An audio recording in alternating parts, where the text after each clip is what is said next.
தமிழ்நாடு சுற்றுலா வளர்ச்சிக் கழகம் சார்பில் சென்னையில் இயக்கப்பட்ட டபுள் டக்கர் பேருந்தில் இலவசமாக பொதுமக்கள் பயணம் செய்து மகிழ்ந்தனர். சென்னையின் அடையாளங்களில் ஒன்றான டபுள் டக்கர் பேருந்து சேவை 18 ஆண்டுகளுக்கு பின் மீண்டும் தொடங்கப்பட்டுள்ளது. இந்த நிலையில் பொங்கல் விடுமுறையை ஒட்டி பொதுமக்கள் இப்பேருந்தில் இலவச பயணம் செய்ய தமிழ்நாடு சுற்றுலா வளர்ச்சிக் கழகம் சார்பில் ஏற்பாடு செய்யப்பட்டிருந்தது. அதன்படி சென்னை நேப்பியார் பாலத்திலிருந்து சிவானந்தா சாலை வழியாக தீவு திடல் நோக்கி பேருந்து இயக்கப்பட்டது. ரொம்ப நல்லா இருந்தது. அப்படியே இந்த பஸ்லயும் போய் பார்த்தோம். சூப்பர் எக்ஸ்பீரியன்ஸா இருந்தது. எல்லாத்தையுமே நாங்க இது டபுள் டக்கர்ல போறது ரொம்ப சந்தோஷமா இருந்தது. இதை நாங்க எங்க வீட்டில் இருக்கவங்களுக்கும் வீடியோ மூலமா காமிச்சோம். அது எல்லாருமே குழந்தைங்கள எக்ஸைட்மெண்டோட பார்த்தாங்க. ரொம்ப நல்லா இருந்தது. வரும் ஞாயிற்றுக்கிழமை வரை இப்பேருந்தில் பொதுமக்கள் இலவசமாக பயணம் செய்யலாம் என அதிகாரிகள் தெரிவித்துள்ளனர். பொங்கல் பண்டிகையை ஒட்டி சென்னை விக்டோரியா அரங்கில் நடைபெற்ற இசை மற்றும் கலை நிகழ்ச்சிகள் பார்வையாளர்களை வெகுவாக கவர்ந்தன. பறையாட்டம், கரகாட்டம், சிலம்பாட்டம், பொய்க்கால் குதிரை உள்ளிட்ட பாரம்பரிய கலை நிகழ்ச்சிகள் மற்றும் ஜென்சி இளைஞர்களை கவரும் வகையில் ராப் மற்றும் கானா பாடல்கள், மிமிக்ரி நிகழ்ச்சிகளும் நடைபெற்றன. பாட்டு, டான்ஸ், மியூசிக் எல்லாமே நல்லா இருந்தது. என் பையனும் சரி வந்தப்போ அவனும் கலந்துக்கிட்டான். மிமிக்ரி அண்ட் சிலம்பம் எல்லாமே. நாங்கள் இந்த வருஷம் ஊருக்கு போகலை, மிஸ் பண்ணோம் கிராமத்தில் உள்ளது. ஆனால் இங்கே பார்த்தா எல்லாம் பொங்கல் விழா செலிப்ரேஷன் எல்லாமே பொங்கல் பானை வச்சு எல்லாமே கிராமத்து ஒரு இதுவும் இருந்தது, ஃபீல் இருந்தது. அதனால எங்களுக்கு ரொம்ப ஹாப்பியாக இருக்குது. எல்லாமே சூப்பராக இருந்தது. சென்னை மாநகராட்சியின் ஏற்பாட்டில் நேற்று தொடங்கிய கலை நிகழ்ச்சிகள் நாளை மாலை வரை நடைபெற உள்ளது. கீழடி திறந்தவெளி அருங்காட்சியகத்தை இம்மாத இறுதியில் முதலமைச்சர் மு க ஸ்டாலின் திறந்து வைக்க உள்ளதாக நிதி மற்றும் தொல்லியல் துறை அமைச்சர் தங்கம் தென்னரசு தெரிவித்துள்ளார். பண்டைய கால தமிழர் வரலாற்றையும் நாகரிக தொன்மையையும் உலகறிய செய்த கீழடியில் திறந்தவெளி அருங்காட்சியகம் அமைக்கப்படும் என கடந்த ஆண்டு தமிழ்நாடு அரசு அறிவித்தது. 17 கோடியே 80 லட்சம் ரூபாய் மதிப்பீட்டில் சுமார் 67,343 சதுர அடி பரப்பளவில் திறந்தவெளி அருங்காட்சியகம் அமைக்கும் பணி இறுதி கட்டத்தை எட்டியுள்ளது. இந்நிலையில் அமைச்சர் தங்கம் தென்னரசு கீழடி திறந்தவெளி அருங்காட்சியக பணிகளை நேரில் ஆய்வு செய்தார். இந்த அருங்காட்சியகத்துடைய அந்த அகழ்வாய்வு தளங்களையும் அவர் நேரடியாக பார்வையிட்டு அந்த தளங்களில் எந்த வகையான கட்டுமானங்கள் இருக்கிறது, என்ன பொருள்கள் இருக்கிறது என்பதையும் அவர்கள் நேரடியாக அறிந்து கொள்ளக்கூடிய ஒரு நல்ல வாய்ப்பு. கீழடி அருங்காட்சியகத்தை தொடர்ந்து இந்த திறந்தவெளி அருங்காட்சியகமும் உலகத் தமிழர்களுடைய மனங்களில் நீங்காத இடத்தை பெறும். பண்டைய கால தமிழர்களின் கட்டுமானங்களை நேரில் கண்டு ரசிக்கும் வகையில் திறந்தவெளி அருங்காட்சியகம் அமைக்கப்பட்டு வருவது குறிப்பிடத்தக்கது.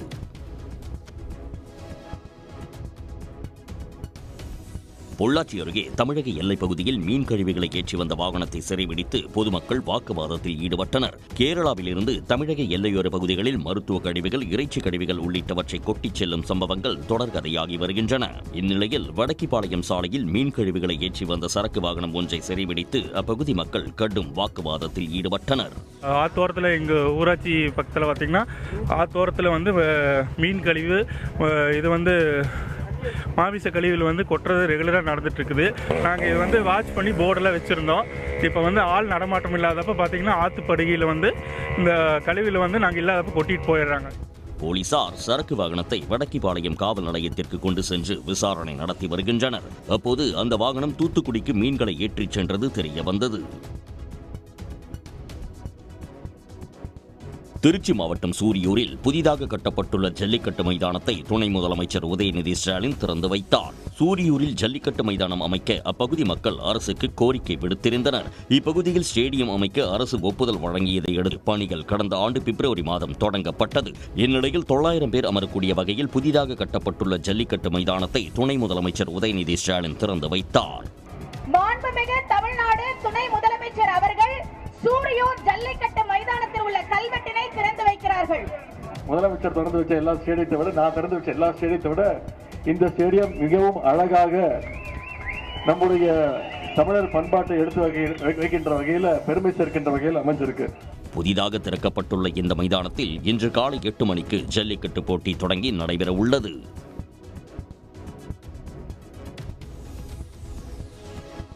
திண்டுக்கல் மாவட்டம் செம்பட்டி வழியாக தென் மாவட்டங்களுக்கு அதிக அளவில் சென்ற வாகனங்களால் கடும் போக்குவரத்து நெரிசல் ஏற்பட்டது. செம்பட்டி வழியாக கொடைக்கானல், தேனி, கம்பம், குமுளி, மூணாறு உள்ளிட்ட தென் மாவட்டங்களுக்கு தினமும் ஆயிரக்கணக்கான வாகனங்கள் செல்கின்றன.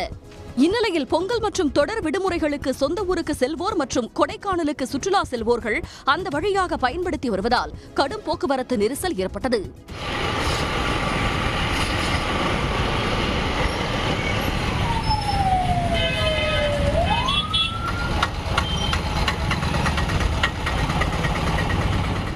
செம்பட்டியில் இருந்து ஆதிலட்சுமிபுரம் வரையிலும், வத்தலகுண்டு சாலை முதல் கூலம்பட்டி பிரிவு வரையிலும் வாகனங்கள் அணிவகுத்து நின்றன.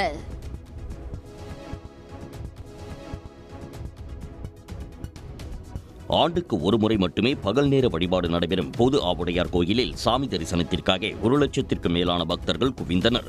தஞ்சாவூர் மாவட்டம் பட்டுக்கோட்டை அருகே பரக்கலக்கோட்டை பொது ஆவுடையார் கோயிலில் பொங்கல் தினத்தன்று மட்டும் பகல் நேரத்தில் சாமி தரிசனம் நடைபெறும் வழக்கம் கடைபிடிக்கப்பட்டு வருகிறது.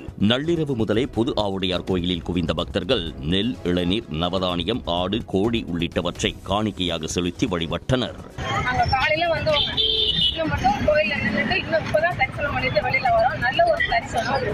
இது எப்படின்னா இன்னைக்கு இந்த பொங்கல் அன்னைக்கு மட்டும்தான் பகலுக்குள்ள திறந்துருக்கோம் கோயில். மற்ற நாள் ஃபுல்லா வாரம் திங்கட்கிழமை நைட்டு 12 மணிக்கு தான் திறப்பாங்க. ஆடு மாடு எல்லாமே காணிக்கையா செலுத்துவாங்க. இந்த மாதிரி எல்லா விஷயங்களுமே செலுத்துவாங்க. நல்ல ஒரு தரிசனம். சாமி தரிசனத்திற்காக நள்ளிரவு 12 மணிக்கு நடை திறக்கப்பட்டு மாலை 3 மணி அளவில் நடை அடைக்கப்பட்டது. பல்வேறு பகுதிகளைச் சேர்ந்த 1,00,000க்கும் மேற்பட்ட பக்தர்கள் நீண்ட வரிசையில் காத்திருந்து பொது ஆவுடையாரை வழிபட்டனர். மராட்டியத்தில் நடைபெற்ற உள்ளாட்சித் தேர்தலில் சுமார் 50% வாக்குகள் பதிவாகியிருப்பதாக மாநில தேர்தல் ஆணையம் தெரிவித்துள்ளது. மராட்டிய மாநிலத்தில் உள்ள 29 மாநகராட்சிகளுக்கும் நடைபெற்ற தேர்தலில் பாஜக, காங்கிரஸ், உத்தவ் சிவசேனா, ஏக்நாத் ஷிண்டே சிவசேனா, தேசியவாத காங்கிரஸ் உள்ளிட்ட கட்சிகளைச் சேர்ந்த வேட்பாளர்கள் போட்டியிட்டனர். வாக்குப்பதிவு அமைதியாக முடிந்த நிலையில் வாக்குப்பதிவை உறுதி செய்ய வாக்காளர்களின் விரலில் வைக்கப்படும் மை தரமில்லாதது என்ற குற்றச்சாட்டு எழுந்துள்ளது. சிலர் விரலில் வைத்த மையை அதன் தடமே இல்லாதவாறு அழித்த வீடியோ பரவி வருகிறது.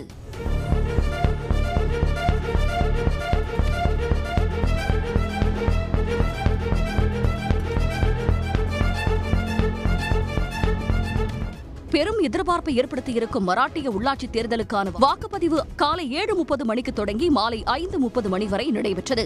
இதில் 46 முதல் 50% வாக்குகள் பதிவாகியிருப்பதாக மாநில தேர்தல் ஆணையர் தினேஷ் வாக்மரை தெரிவித்துள்ளார்.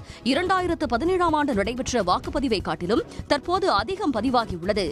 வாக்குகள் இன்று எண்ணப்பட்டு முடிவுகள் அறிவிக்கப்படவிருக்கின்றன. இதனிடையே தரமற்ற மை பயன்படுத்தப்பட்டதாக எழுந்த புகார் குறித்து விசாரணை மேற்கொள்ளப்படும் என மாநில தேர்தல் ஆணையம் தெரிவித்துள்ளது. 19 வயதுக்குட்பட்டோருக்கான உலகக்கோப்பை கிரிக்கெட் போட்டியின் தொடக்க ஆட்டத்தில் அமெரிக்காவை இந்திய அணி 6 விக்கெட் வித்தியாசத்தில் வென்றது. 16 அணிகள் கலந்து கொண்டுள்ள இத்தொடர் ஜிம்பாப்வே மற்றும் நமீபியாவில் நடைபெற்று வருகிறது. இந்நிலையில் புலவாயோவில் நடைபெற்ற முதல் ஆட்டத்தில் அமெரிக்காவை இந்திய அணி எதிர்கொண்டது. முதலில் பேட் செய்த அமெரிக்க அணி 35.2 ஓவர்களில் 107 ரன்களுக்கு ஆட்டமிழந்தது. இந்திய அணியில் ஹெனில் பட்டேல் 5 விக்கெட்டுகள் வீழ்த்தி ரன் குவிப்பை மட்டுப்படுத்தினார். இதனையடுத்து 108 ரன்களை இலக்காக கொண்டு ஆடிய இந்திய அணி ஒரு விக்கெட்டை இழந்து 21 ரன்களை எடுத்திருந்த போது மழை குறுக்கிட்டதால் ஆட்டம் நீண்ட நேரம் பாதிக்கப்பட்டது. இதையடுத்து டிஎல்எஸ் விதிகளின்படி 96 ரன் இலக்காக நிர்ணயிக்கப்பட்டது. இந்திய அணி 17.2 ஓவர்களில் 4 விக்கெட்டுகளை இழந்து 6 விக்கெட் வித்தியாசத்தில் வெற்றியை சுவைத்தது. நடிகை சாய் பல்லவி பாலிவுட்டில் அறிமுகமாகும் ஏக் தின் திரைப்படத்தின் முதல் பார்வை போஸ்டர் வெளியாகியுள்ளது. தமிழ், மலையாளம் மற்றும் தெலுங்கு திரையுலகின் முன்னணி நடிகையான சாய் பல்லவி நடிகர் அமீர்கான் தயாரிப்பில் உருவாகும் ஏக் தின் எனும் புதிய திரைப்படத்தின் மூலம் பாலிவுட்டில் அறிமுகமாகிறார். இயக்குனர் சுனில் பாண்டே இயக்கத்தில் உருவாகும் இந்த படத்தில் அமீர்கானின் மகன் ஜுனைத் கான் கதாநாயகனாக நடித்துள்ளார். படத்தின் முதல் பார்வை போஸ்டரை வெளியிட்டுள்ள படக்குழு டீசர் இன்று வெளியாகும் என அறிவித்துள்ளது. ஏக் தின் திரைப்படம் வரும் மே 1ஆம் தேதி திரையரங்குகளில் வெளியாக உள்ளது. பாலிவுட்டில் பிரம்மாண்டமாக உருவாகும் ராமாயணா திரைப்படத்தில் நடிகை சாய் பல்லவி சீதை கதாபாத்திரத்தில் நடிப்பது குறிப்பிடத்தக்கது. திரைப்படத்திற்கான சென்சார் என்பது மக்களுக்கு எதிராகவும் ஒன்றிய அரசின் கையில் இருக்கக்கூடிய ஆயுதமாகவும் உள்ளதாக நாடாளுமன்ற உறுப்பினர் கனிமொழி குற்றம் சாட்டியுள்ளார். சேப்பாக்கத்தில் சென்னை சங்கமம் கலைஞர்களுடன் கனிமொழி பொங்கல் கொண்டாடினார்.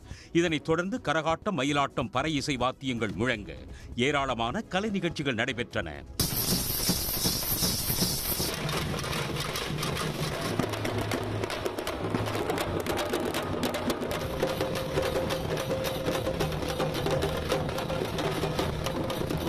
நிகழ்ச்சிக்கு பின் செய்தியாளர்களிடம் பேசிய அவர், சினிமாவையும் அரசியலையும் கலக்கும் போதுதான் பிரச்சனை வருகிறது என்றார். தொடர்ந்து சென்சர் அப்படிங்கிறது ஒரு டூலா மாற்றப்படும் போது மக்களுக்கு எதிரான ஒன்றாகவும் ஒரு ஆளுங்கட்சியின் கையில் இருக்கக்கூடிய ஆயுதமாகவும் பயன்படுத்தப்படும் போது இப்போ இடி, சிபிஐ எல்லாமே அப்படிதான் தொடர்ந்து இருக்கு.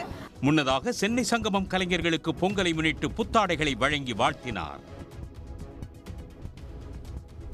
5 மாவட்ட விவசாயிகளின் நீராதாரமாக விளங்கும் முல்லைப் பெரியாறு அணையை கட்டிய கர்னல் ஜான் பென்னிகுயிக் பிறந்தநாள் விழா தேனியில் வெகு விமர்சையாக கொண்டாடப்பட்டது. கர்னல் ஜான் பென்னிகுயிக்கின் பிறந்தநாளை முன்னிட்டு தேனி மாவட்ட மக்கள் அவருக்கு நன்றி செலுத்தும் விதமாக பொங்கல் வைத்து கொண்டாடி வருவது வழக்கம். அந்த வகையில் இந்த ஆண்டும் தை திருநாளில் ஜான் பென்னிகுயிக்கின் 185வது பிறந்தநாளையொட்டி லோயர் கேம்பில் உள்ள அவரது மணிமண்டபத்தில் 100க்கும் மேற்பட்ட கிராம மக்கள் பொங்கல் வைத்தும் விவசாய சங்கத்தினர் மலர் தூவியும் மரியாதை செலுத்தினர்.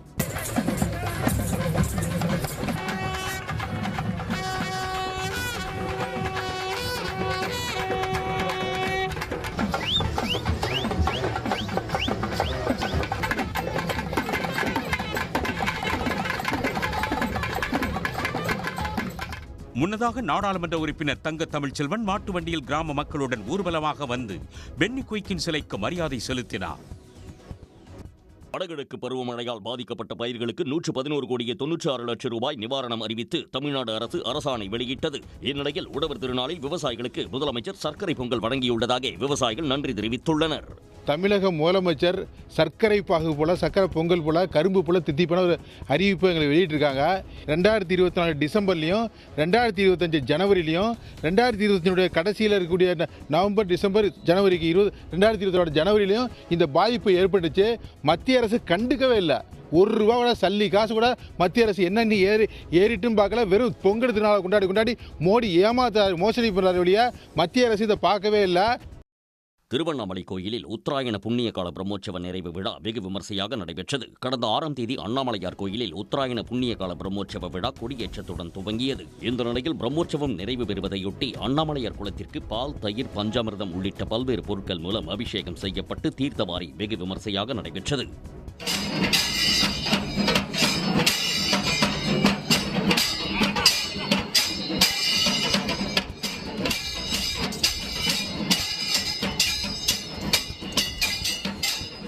இந்த நிகழ்ச்சியில் ஏராளமான பக்தர்கள் கலந்து கொண்டு சாமி தரிசனம் செய்தனர். பொங்கல் பண்டிகையை ஒட்டி தேனி மாவட்டம் ஆண்டிப்பட்டி மலர் சந்தையில் பெரும்பாலான பூக்களின் விலை கிடுகிடுவென உயர்ந்துள்ளது. அதன்படி மல்லிகைப்பூ 1 கிலோ 7000 ரூபாய், முல்லைப்பூ 1 கிலோ 4000 ரூபாய் வரையிலும் ஏலம் போனது. இதேபோல் கனகாம்பரம் 1 கிலோ 3000 ரூபாய் வரையிலும், சம்பங்கி, அரளி ஆகிய பூக்கள் 1 கிலோ 700 ரூபாய் வரையிலும் விற்பனையானது. இதனால் பூ விவசாயிகள் மகிழ்ச்சி அடைந்தனர்.